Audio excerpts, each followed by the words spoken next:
जो लग रहा है। यहाँ के लोगों को दुख और दर्द को देखती हूँ, मैं मिलती हूँ, वो हमेशा मुझसे पूछते हैं कब पीस आएगा, कब हम अपने घर पर जाएंगे। आज ऐसी सिचुएशन है, फायरिंग चल रही है, लोग खेती नहीं कर रहे हैं। ये कब तक चलता रहेगा? इस तरह की शांति नहीं होगी तो लोग 2.5 महीने से उनका घर जल गए हैं। 5,000 के घर जल गए हैं। 60,000 लोग आज कैंपों में रह रहे हैं, खेती नहीं कर पा रहे। खेती के बारे में मैंने आपके सामने रख दिया और बता भी दिया मैंने ऊपर भी, और मैं बहुत दुखी भी हूँ।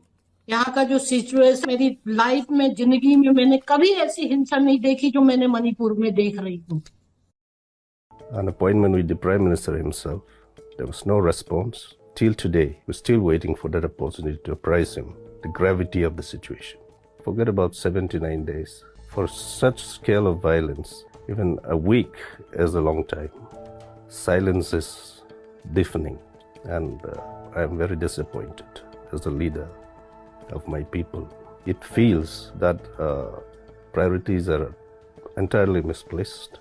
Do you think if the video hadn't gone viral, Prime Minister Modi would not have spoken? That is what the country thinks, and that is what it turned out to be. And the Chief Minister claims he came to know of it yesterday, and I think it is not incompetence. It is a cover-up. I happen to be from the party, but on certain things, on basic human rights issues, we as a country need to learn to go beyond party lines. The head of the government was at the forefront of building which maligns the entire victim community. The actual perpetrators of the violence, not to condone them, I think are less guilty than the people who instigated. Forget about the ordinary citizens. See, even as an elected MLA, there is no security of life for me to go and attend the assembly in Imphal. Friends, our visit is a part of a team with the initiative of the NGO Street Providence to the violence-hit areas of Manipur, and the ethnic clashes that erupted in that state has left me dumbfounded and has shaken my belief in humanity. Our visit to the grief-stricken state of Manipur was to understand the pains and sufferings of the displaced communities without any discrimination between caste, creed, or any religion for that matter, but to strengthen the values of compassion towards humanity at large.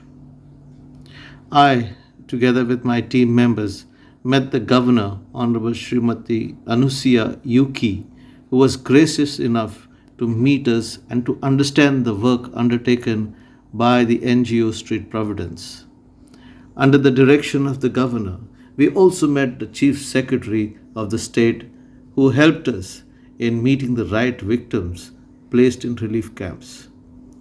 Likewise, we also met the Bishop of the Catholic Church of Imphal, His Grace Most Reverend Dominic Leumon, who briefed us on the immediate needs of the people in various relief camps.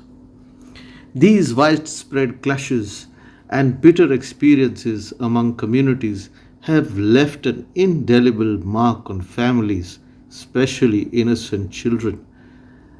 Likewise, sharing the inhuman, heinous, and dreadful stories over and over again in the media will not, and it certainly is not the way forward to lift up the shattered dreams of so many who have been housed and packed in ill-equipped relief camps. The affected families, mothers, children, and the countless suffering people are left to fend for themselves in relief camps without anything to call their own, not even any cash, clothing, but just themselves, as they had no time to gather anything of worth, while they fled their homes in intense fear of losing their lives. In some of the relief camps that we visited, we spoke to the residents, especially the elderly, and heard their plight. In one such interaction, a young aspiring university student shared her ordeal of escaping the university campus without anything. She said, I don't know what will be my future as I don't even have my degree certificate with me if I need to seek a job for my survival.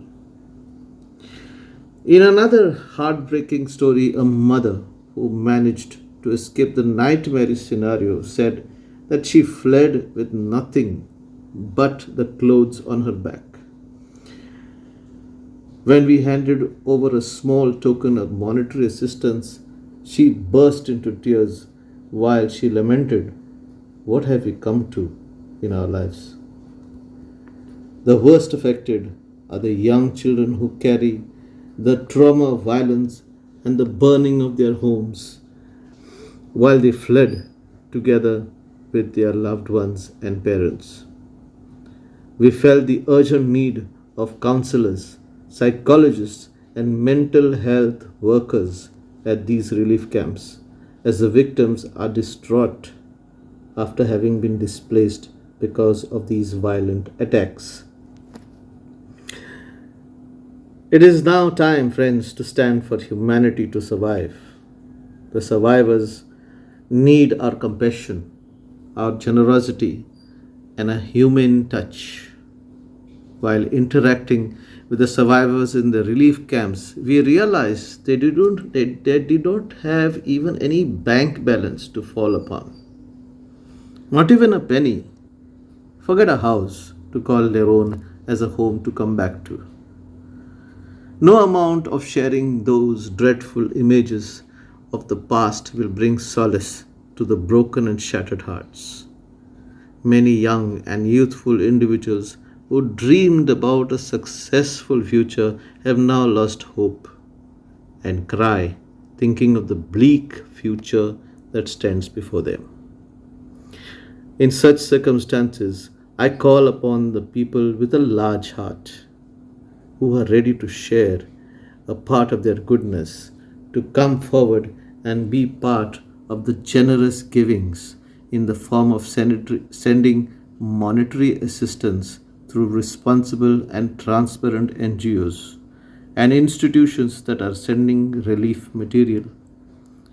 I appeal for help to finance the education of the children. Street Providence has made its presence felt on the ground by sending in relief material in the form of medicines, dry ration, sanitary napkins, napkins for babies, etc., through responsible workers, and is now working on how to help the displaced riot victims through a long drawn serious exercise which could spread to well over months or maybe even years. I request, it's my humble request, that if you feel that you can contribute something, whether it is in the form of any monetary assistance or whether it is in a form of sending relief material, please do contact me on my WhatsApp number, that is 7350899247, and I will be pleased to hand over your messages or your contributions to the NGO Street Providence so that they may contact you and keep in touch and send your relief contributions to the relief camps in Manipur. Thank you so much. God bless you.